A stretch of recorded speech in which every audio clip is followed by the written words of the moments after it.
Welcome students, मैं Gurcharan Vijay RSC faculty ICICI academy for skills से आपका स्वागत करता हूं।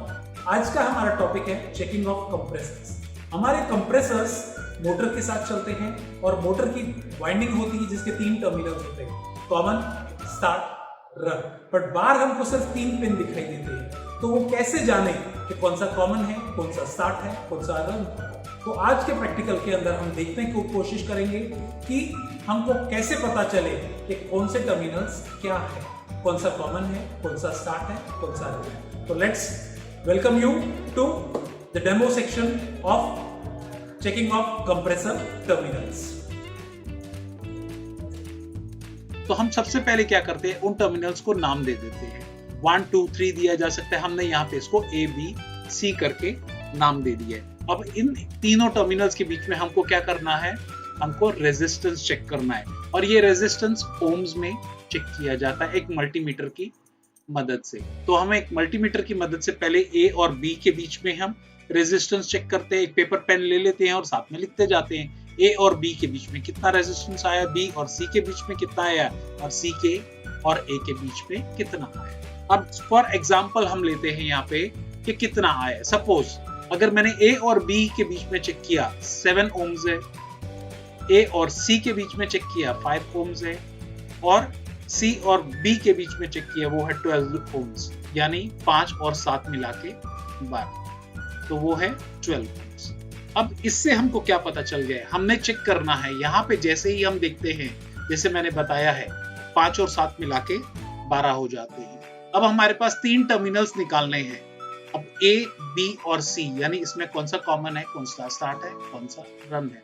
तो अब हम क्या करते हैं, सबसे पहले हम देखते हैं A का जो है रेजिस्टेंस कितना आ रहा है, वो है 12।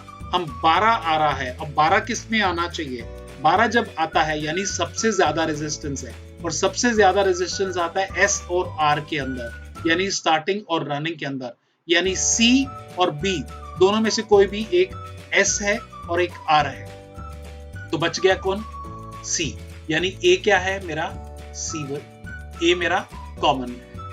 इसी तरह से हम चेक करते हैं कि A और C चेक करते हैं, वहां पे 5 आ रहा है, यानी रेजिस्टेंस सबसे कम आ रहा है। जहां पे रेजिस्टेंस सबसे कम आ रहा है उसके ऑपोजिट वाला जो है वो क्या होगा, यस, अगर आप सोचो उसको अच्छी तरह से तो आप बोलोगे वहां पे वो रन है, यानी B मेरा रन हो जाता है, और बच गया C, वो है मेरा स्टार्ट।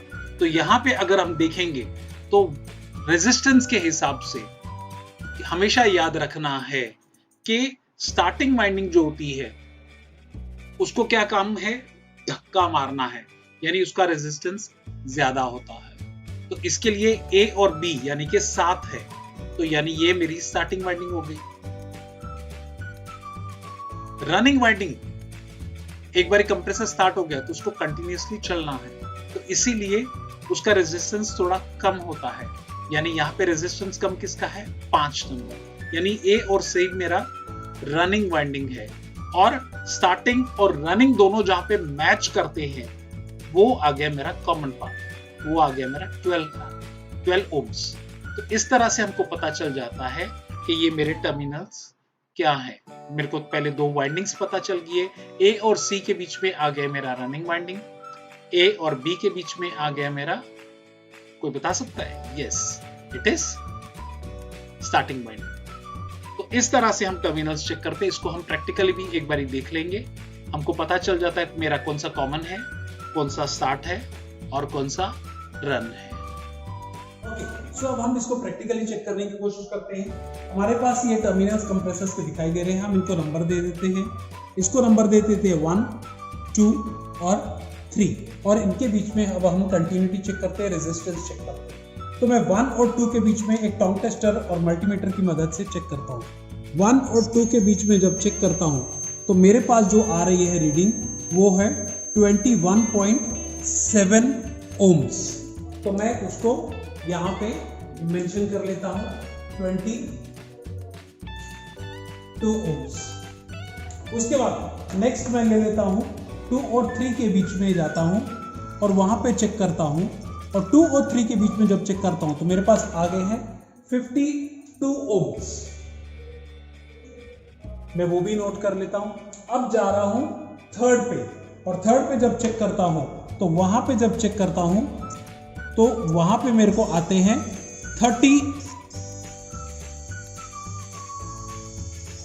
यस, वहां पे आ गए मेरे पास 30 ohms। अब इसको सॉल्व करने की कोशिश करते हैं। अब देखेंगे ये क्या है, सबसे कम है यानी लो रेजिस्टेंस, ये है हाई रेजिस्टेंस और ये है मीडियम। अब लो किस में आना चाहिए? लो आना चाहिए हमारा कॉमन और रन के बीच में। हाई हमारा आना चाहिए, हाईएस्ट जो है वो है स्टार्ट और रन के बीच में, और मीडियम हमारा आना चाहिए that is common and start के बीच में। अब वही जो चीज हमने वहां पे की थी 1 और 2 का सिस्टम, कॉमन्स निकालते थे। ये कॉमन हो गया हमारा यानी R, यानी यहां पे 2 और 2, तो यानी 2 नंबर मेरा R है। यहां पे इसको छुपा देता हूं, यहां पे S और S कॉमन है, यहां पे 3 और 3 कॉमन है, तो यानी 3 नंबर मेरा S है, और बच गया मेरे पास 1 और 1 यानी C, यानी 1 मेरा कॉमन है। तो मेरे को यहां पे पता चल गया मेरे कंप्रेसर के टर्मिनल्स के बारे में, कॉमन, रन, स्टार्ट। इसके अंदर हम इसको समझ गए हैं। हमको इन चीजों को ध्यान से देखना है कि कौन सा कॉमन कैसे जानना है, कौन सा स्टार्ट कैसे जानना है, कौन सा रन कैसे जानना है। Thank you very much.